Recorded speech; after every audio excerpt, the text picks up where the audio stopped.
Hello everyone, and welcome to my channel Traveling with Sam. And today taking a little day trip first, taking a few different day trips, but the first one is going to Skipper's Road and going into a jet boat and going on the water for a bit. So please give this video a like. Thank you for taking the time to find my channel and for watching. Thank you for subscribing. And if you're ready to go, let's go.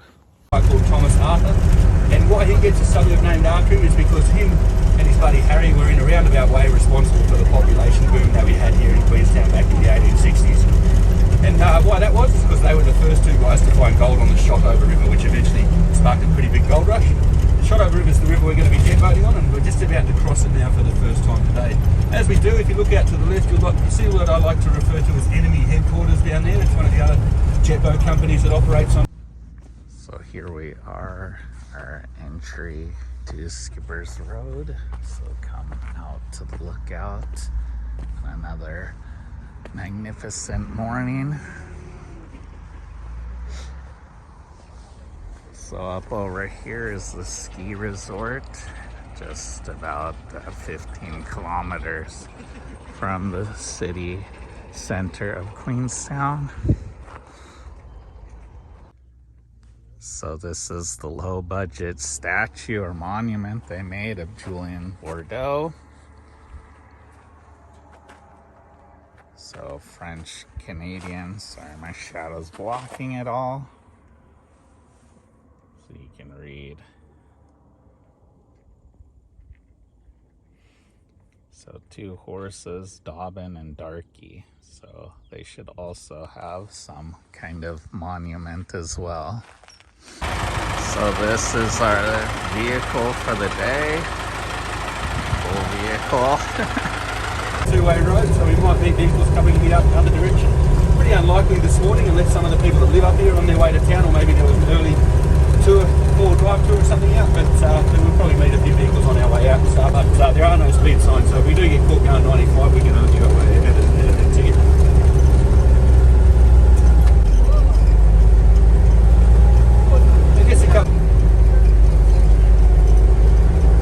Just as we go around these in the 1800s, they built it with hand tools. The main weapon of choice for them was a pickaxe.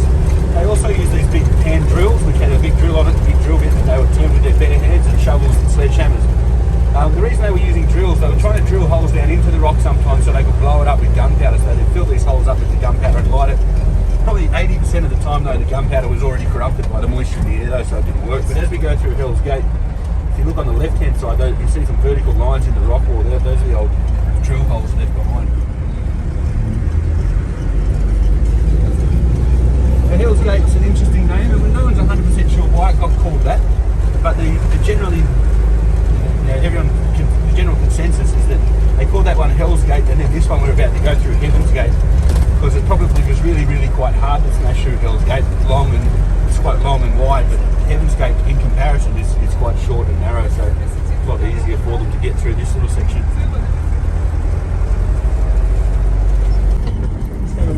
It should look pretty good today, nice and green. Haven't had too much rain or probably not too much snow melting at the moment, so it stays nice and green. It does go through different 25% of all the money that was spent on the road, and it took 2 years to build it as well. Pretty slow process here.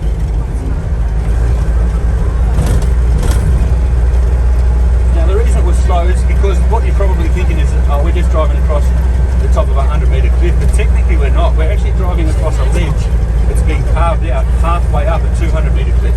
So every day the miners would start, not the miners, the road workers would start at the top with their pickaxe tied around their waist.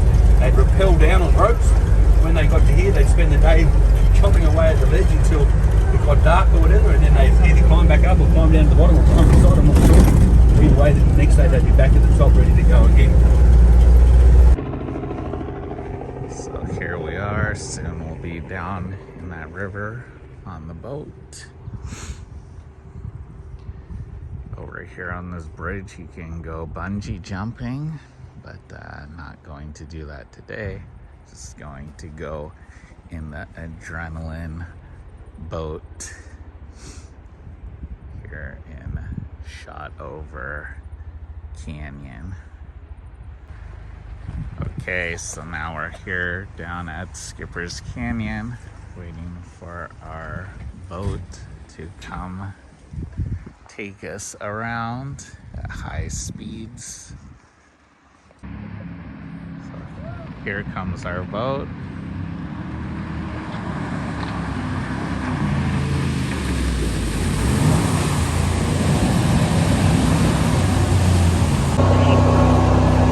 All right, here we go.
What an experience. Adrenaline run, so much fun. Definitely should come do it. Skipper's Canyon Jet. But if you are not into roller coasters and adrenaline or fun, then it's probably not for you.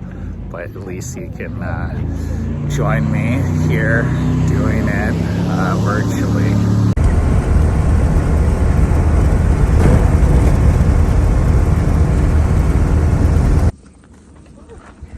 Castle Rock over here, Lord of the Rings, and you have Southern Alps and Lighthouse Rock. Just beautiful.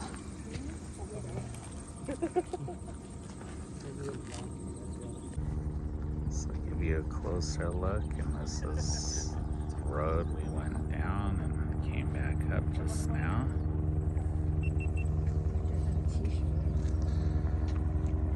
Nice clear day. That was thrilling once again. Very, very cool. And then now back in Queenstown, just walking around, soaking in the sun, and maybe go check out a few more things before the next big activity. Okay, my next activity is called Smash It in this room, where I can release anger or just have fun and smash all these different bottles. So the max amount of people in here can be 4. I'm here just by myself. So I'm going to use a bat first, my weapon of choice.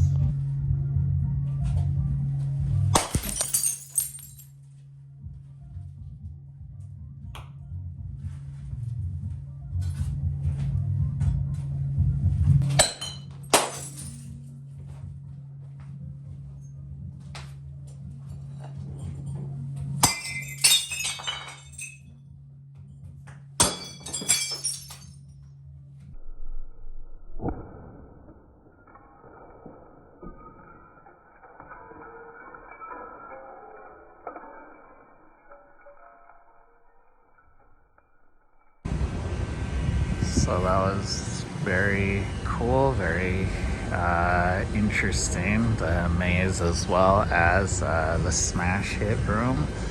So yeah, you should come check it out if you got a little bit of time. Something different, something unique. So now I'm gonna have a bit of a pause before the next part of my day goes on. Here is my view from my room in Queenstown, New Zealand. Just wanted you to see how beautiful it is over here, even from inside and the warmth. And now heading back out to continue on my adventure. All right, our next adventure picked up. He is a New Zealander. He basically went on holiday one day and he saw a ritual happening where they tied a vine around their ankle and jumped off a wooden structure towards just the ground. And unfortunately for them, it had a 50% success rate of dying. So your chances of surviving 50% because the vine could snap. So he didn't like those odds and thought there's a better way to do this. So as an engineer, he designed the rope. Check out this view. So it's a really, really cool thing that happened in this area. Also, the boats that they came through on, unfortunately, Tolkien wasn't a very good boat designer. He was a very good book writer, but not a good boat designer.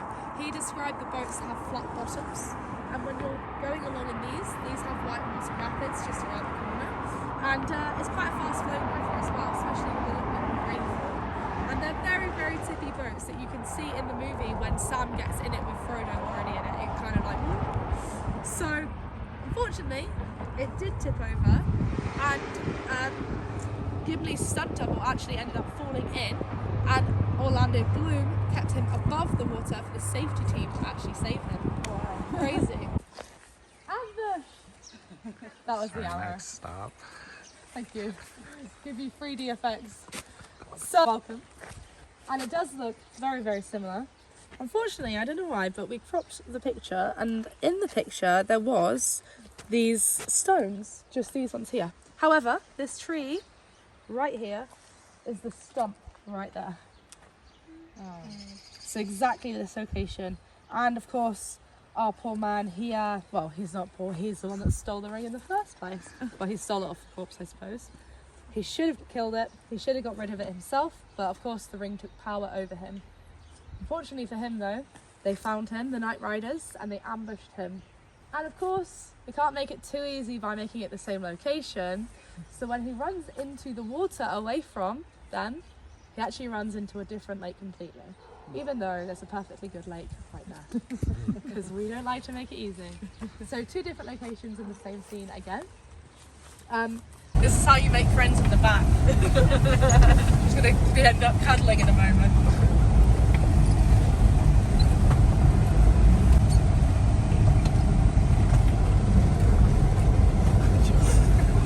How you doing? All right?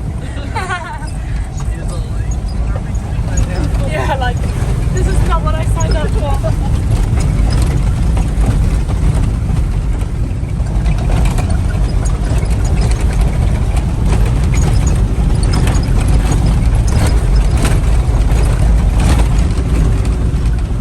How we did?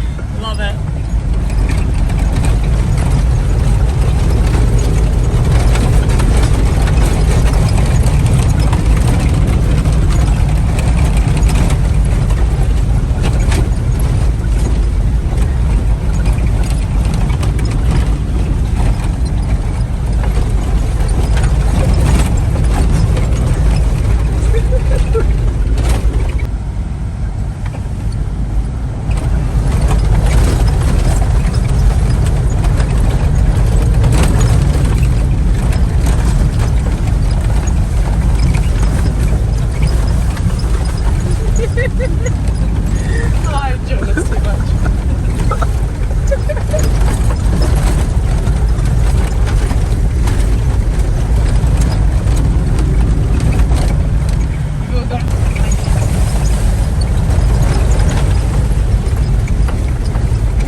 feel like you're about to fall out of your bed.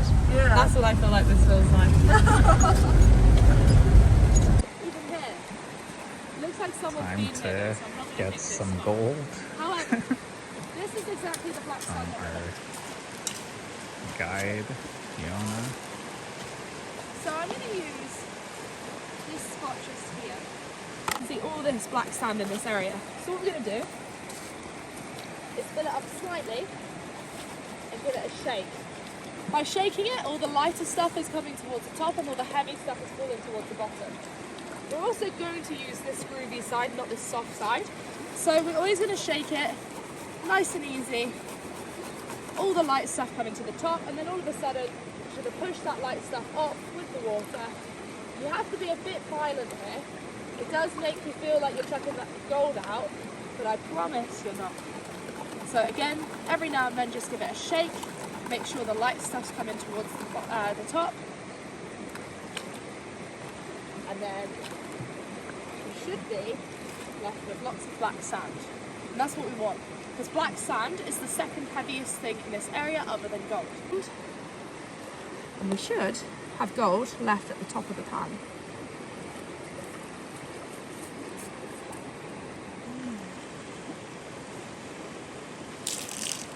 Can anybody see it? Yep.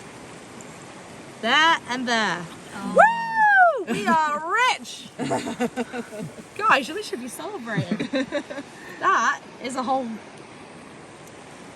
heap of hope. So I'm gonna try myself, see if I can find any gold, no matter how small.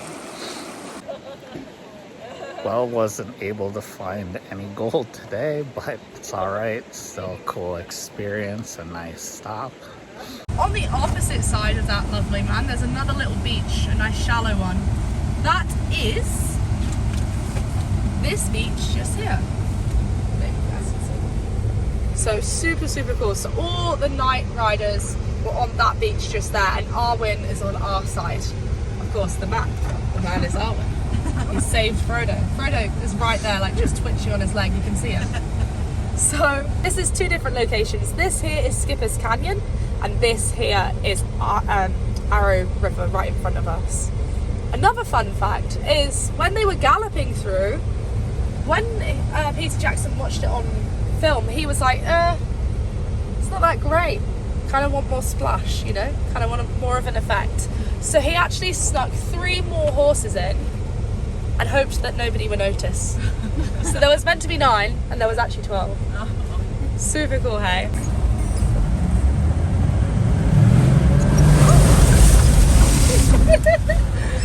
That's a nugget of gold like this big is absolutely incredible. And I asked him how much would he sell it for if I was to offer to buy it. Not that I could offer to buy it, I was just really intrigued. And he said that he basically would never sell it because it's part of New Zealand's history and he wants it to stay that way. Like an elephant. You see it? In the corner. And then straight down there's another toilet seat. This one here is Lighthouse Rock. Lighthouse Rock was used as a beacon. They used to light the fire on the top of it in the winter months, but they used to use it as a beacon otherwise, to always go to the left of the lighthouse to get out of the valley, because otherwise it is a long walk up that way and then back on yourself. I want you to take this seriously, guys.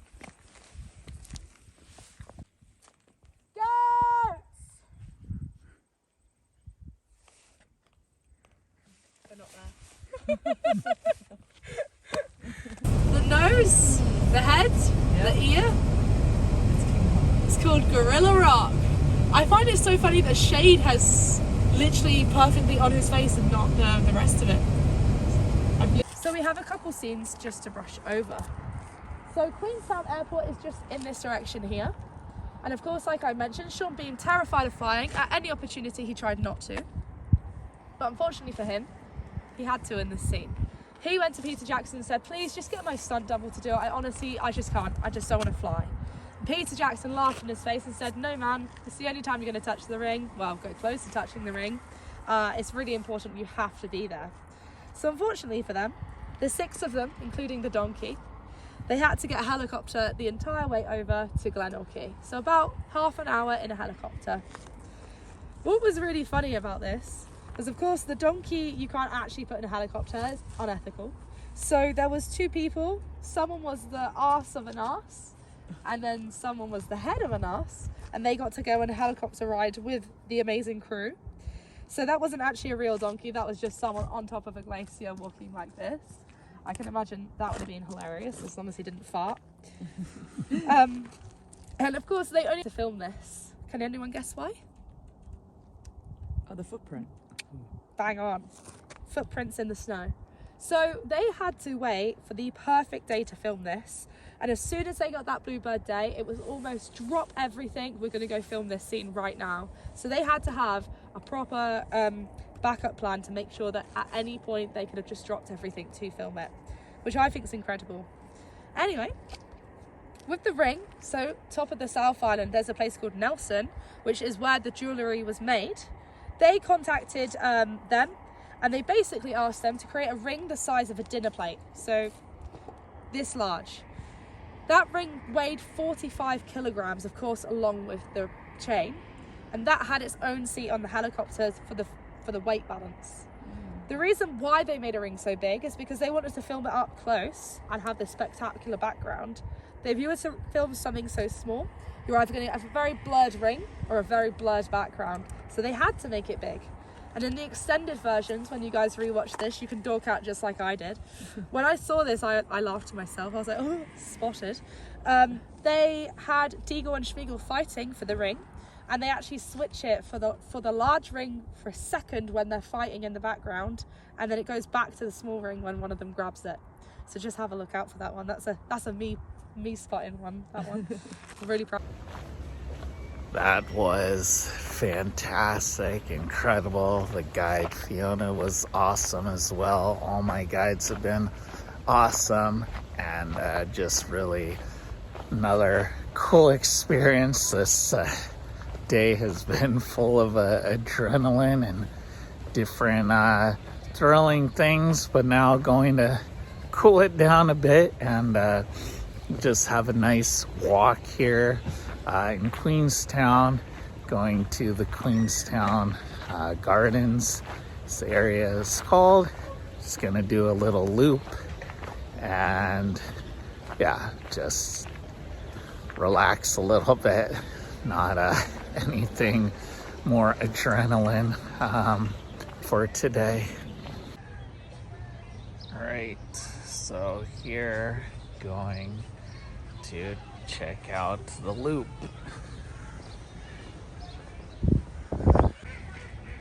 So the beginning of the trail here, and I'll make the loop and end up over there. Some nice little flower pots and a pavilion over here.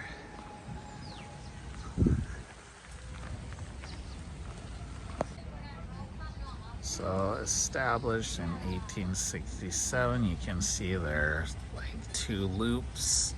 One is the lakefront walk, which is the red and white, so 1.7 kilometers, or the blue, which is the lakefront walk. It doesn't say how long that is, but obviously longer, probably quite a bit, but I'm just going to do the short walk. Place of Zen, fountain.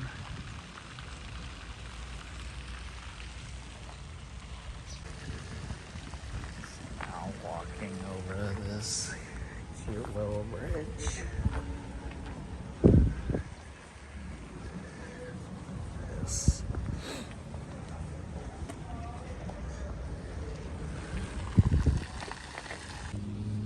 So here's information about this sculpture. So if you want to be more active, you can play different games. They're playing frisbee golf, which is a lot of fun, and I've done it during some of my lessons as an English teacher. The kids love it. Obviously, don't have all this open space like they do, but you can come and play. Just take a frisbee and you have different targets that you try and hit. So it's like a combination between like golf, you try and get in so many like throws into the like netting. If that's not your game, you can play tennis over here. It's on the opposite side.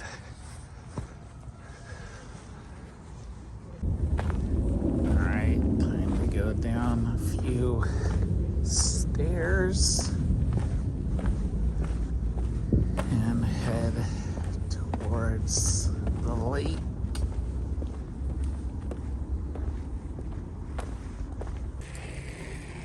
So once you come down the stairs, if you go left and follow that path, you are taking the Frankton Trail, which from here the sign says 6.8 kilometers.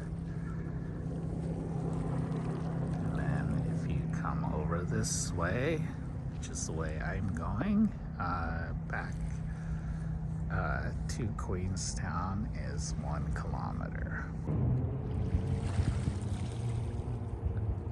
You can just look at it for a long, long time, or at least until the sun goes down.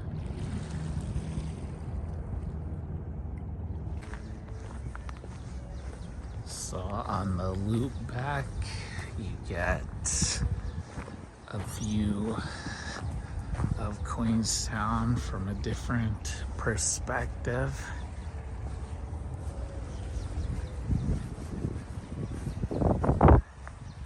Pretty calm water and clear water.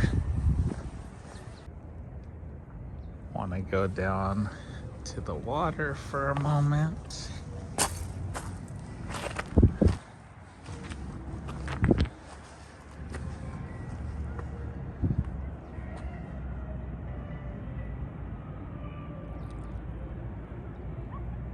There's Queenstown for you.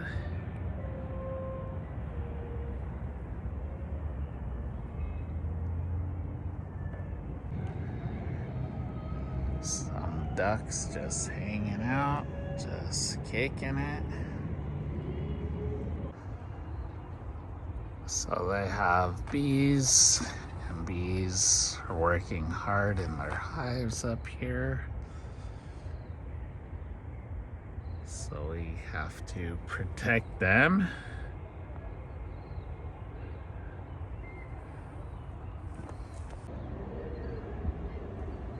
So very pleasant, peaceful walk, very easy, hardly any downward slope or upward slopes, so very comfortable, and the views are very rewarding.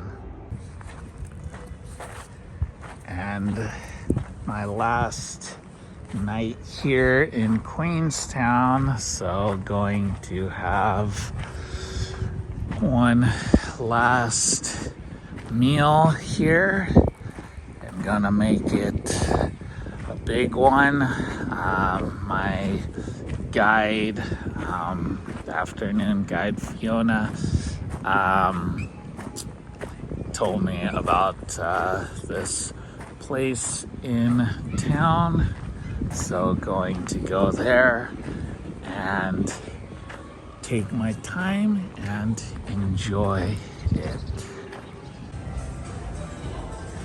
So this is the place where she told me to go, Fogo.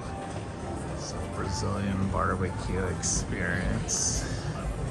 So a bunch of different options, so let's check it out and just relax. All right, go big or go home. So all you can eat, I'll just take my time and enjoy all the different kinds of meat and sides.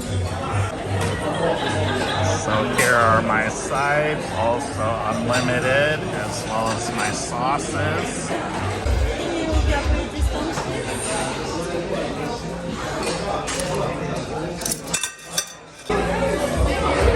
So they come around and slice it for you. Thank you. So like this, slicing the meats.